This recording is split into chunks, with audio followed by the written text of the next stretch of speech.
Hello everyone, and welcome to the Dad's Guide to Minecraft. Let's play. Today, we're on episode 3, and I thought we'd do something a little bit different. Instead of building, let's go exploring. I'm not sure any of you eagle-eyed viewers the other day saw that over here, and you can kind of catch a glimpse of it, but when I was editing the video, I could see something over in this direction. We'll just go a little bit closer so you can catch a glimpse of it. Yeah, that's right. For those who've been playing Minecraft for a while, that is a desert temple, and one that looks that it's right near other biomes, which is pretty cool. So what we're going to do before we go over there, I thought I would cover a little bit of what's been happening. So in the montage at the beginning, you may have seen I've been planting the garden and making it full, and this is what a full wheat garden looks like. Pretty cool, huh? We'll come back and get that and harvest it at the end of the episode. And I've also been mining and getting a lot of resources for both building and then also some iron, because before we get going today, we're going to need to suit up. That's right, it's time for iron. We're going to have iron armor and an iron pickaxe. Our goals for this episode will be to make a set of armor, shield, and an iron pickaxe. 2, go explore the desert temple that we saw. And 3, harvest the crops and replant them. As you can see in my inventory, I got 34 iron. What we're going to do is we're going to build a chest plate, leggings, boots, and the last piece of armor that we're going to build is a helmet. But I wanted to show this. I meant to mention this before. If you're ever starting out where you need some protection, more so than armor, one of these babies, a shield, is going to be your best friend on the planet. You'll be able to protect yourself from creeper blasts, from baby zombies, from cave spiders, from endermen, everything that you'll need to make sure that you don't die really easily in the early game is a shield. It is by far your best friend. So let's finish this by go ahead and making one iron pickaxe for us to take along with us in case we find anything that we might need in our explorations. So let's go ahead and get this on. We're going to go over here. I got some advancements. Pretty cool, huh? We'll go over here and put on our iron armor and then our shield in our shield area. Get our sword in our hand. All right, let's see here. Let's see what we look like. Oh yeah, look at that. I'm a warrior for sure. Okay, well, no time like the present. Let's see. Do we have all our supplies that we'll need for adventuring? Although we're not going that far, it's important to make sure that you have everything you need. Got a bed, very important. We're not caught out alone. I have some torches. I have food. I have both cooked salmon and some raw salmon. And well, yeah, let's just go over there and see what we can find. I haven't been exploring the world that much, actually at all.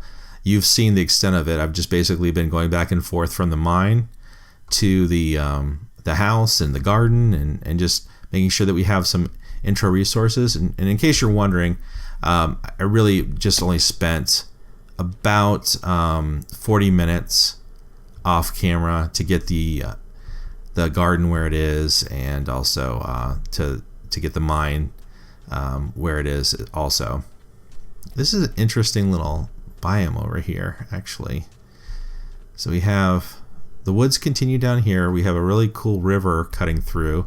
We have savanna over this direction, which is, we should be able to find, hopefully, oh, and a tiger right here. Awesome. I've been wanting spruce.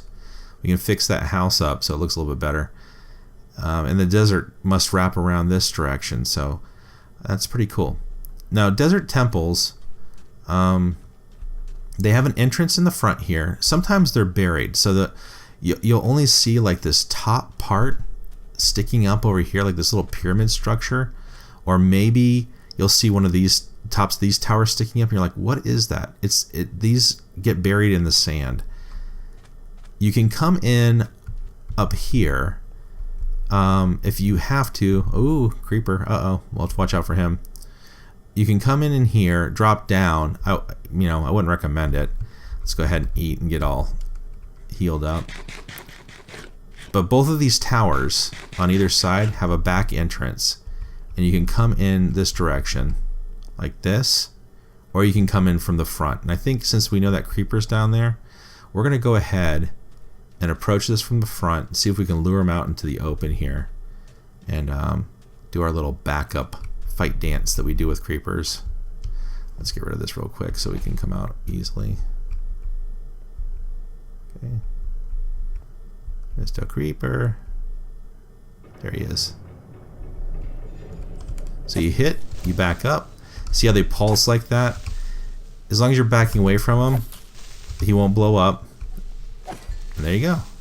Creeper dispatched. Okay. Alright, so nothing in a desert temple other than mobs sometimes spawn up this level. There could sometimes be stuff hiding back in here. But we're going to go ahead and just to make sure that nothing spawns while we are getting the treasure, and there is a treasure chest. Actually, there's 4 treasure chests in a desert temple. We're just going to light those up. Stick some light back in here real quick too, and we'll grab these torches as we go. It's down here, and it is trapped. So you can build a stairwell going down, starting from here, kind of angle it around and walk all the way down. Or you can take the express route, which is just staying in that corner and going straight down to the bottom. And then you'll use these blocks to get back up again.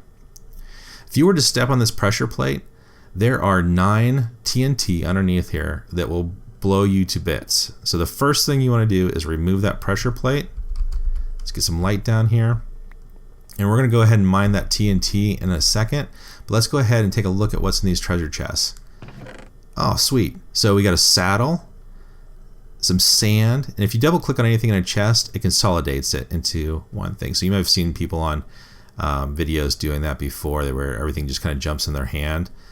Some rotten flesh, some bones. We can tame some of those wolves over by our house. And a sharpness 2 enchanting book. Not too bad. I'm going to go ahead and take all of these because, hey, free chests, right? Alright, we got some gunpowder, and I'm no longer absolutely poor. I got some emeralds. Spider eyes, which aren't really handy right now, but will be once we get a brewing stand going. Another saddle. Piercing 2, which is a enchantment for crossbows, which we don't have crossbows right now. And the last one, oh my gosh, diamond horse armor. So our horse and iron horse armor, our horses are going to be very well protected. And that is everything. Okay. So we are going to go ahead and get this TNT now. Let's go down here.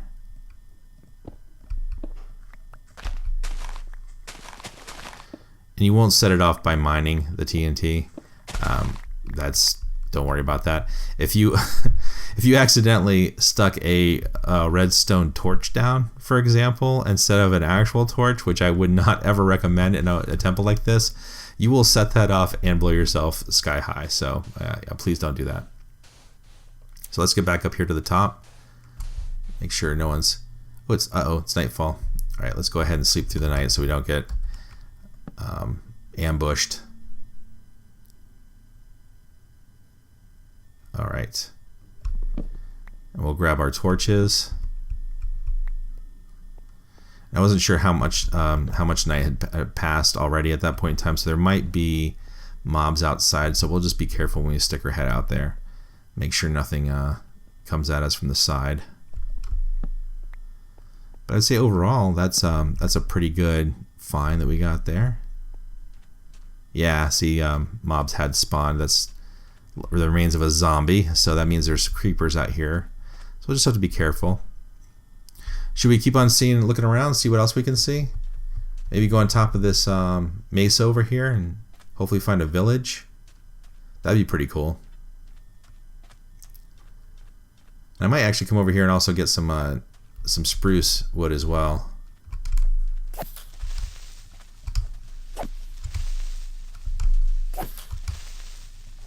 There we go.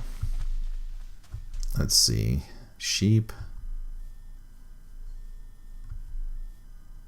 Not seeing anything yet. Let's go up here, just take a look around. I'm waiting for Optifine to be on 1.15 so we can zoom in. I kind of miss having that zoom in key, the C key, but hopefully we'll get that soon enough. What do we got? Well, no villages. Pretty decent sized savanna. We got a gray sheep and a brown sheep down there.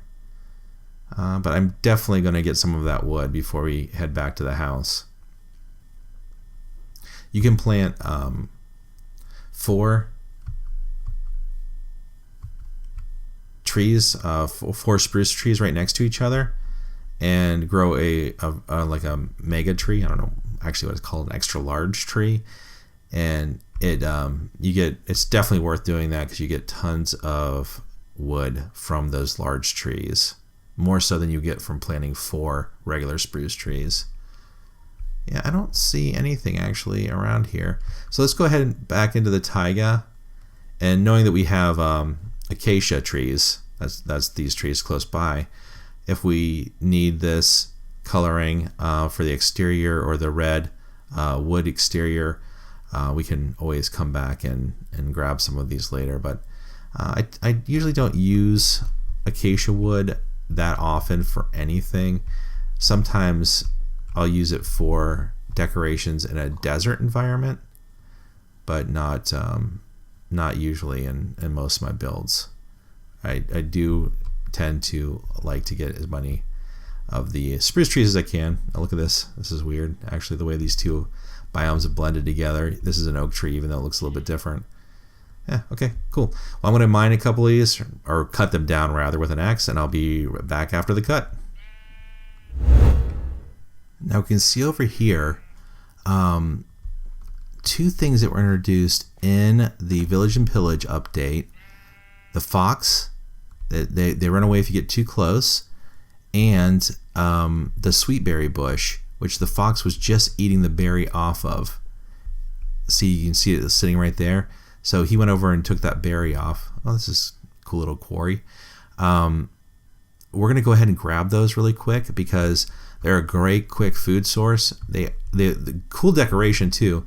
They are a pain though when you have around your house because you always run into them. Oh look, he killed a chicken for us. Free food, huh? Oh, I'm full. Let's get rid of the sand. I'm gonna have to get rid of something else here. Inventory management is such a problem. I wish they would introduce backpacks to the game, so we don't have to worry about it. We don't need the stone pressure plate. See, I ran into it there. That happens all the time when you plant them around your house. So I'm always really careful when I'm going around and just making sure that, man, that fox is just tearing them up. Look at that. I mean, hey, free feathers and free meat, right? Let's go ahead and collect this stuff real quick, because who doesn't like free meat? You can not tame foxes. You can make them more docile to humans by feeding them sweetberry bushes or sweet berries and their offspring. That causes them to breed if there's 2 of them together, and the offspring is more friendly to humans. So you can walk up to them and set up some farms. Oh man, look at all this chicken and stuff. How much? I got 9 pieces of chicken. That's pretty amazing actually. But let's go ahead and go back to the house and drop off some of this stuff that we have so far, and then I think we're going to call that a day, because that was pretty successful. We went to the desert temple, made some armor, hit both of our goals, so fantastic, and actually exceeded a little bit by finding a spruce taiga over here, or a taiga with spruce trees, and got our beloved little spruce wood, and I'll be able to make some really cool builds and everything else. All right, be back after the cut. I think before the end of the episode, we're going to go ahead and get all of the wheat harvest. And you can just hold down the hit button, the left mouse button, and clear this whole thing out like this. And let's see how much we got from those rows of wheat. Oh, one more over here. So we got 44 wheat and 64 plus 54. That would be 111, 108, 111, 110 plus 8, so 118. I'm so good at math. I was a math major in college, not. But let's go ahead and replant these down real quick. Once again, you can hold down the hit button and go ahead and push this down here, or the plant button, which is the right mouse button. Go ahead and put the rows in the way that we had it before so they grow a little bit faster. We'll keep doing this for a little while until we have a good amount of wheat, I think. And then the rest, we can just go ahead and hold down the button and get as much bone meal as we can out of the rest of these seeds. And then later on, we can go ahead and once we have a chicken farm, use seeds to breed chickens. And that's a good way of having a reliable source of meat going forward. It's too bad they really send the bone meal flying in all directions. If you were actually doing this, it would you wouldn't hit the compost, and all of a sudden it would shoot out 2 feet behind you or in front of you the next time. But I think I'll do another adventure episode, maybe go in another direction, see if we can find a village this next time. That'd be pretty awesome. But now that we have armor, we could also do caving. And that brings us to the end of the episode. If you liked what you've seen and would like to see more, then leave a like, click that subscribe button, smash that notification bell, and leave me a comment on something you'd like to see in the future. But until next time, bye for now.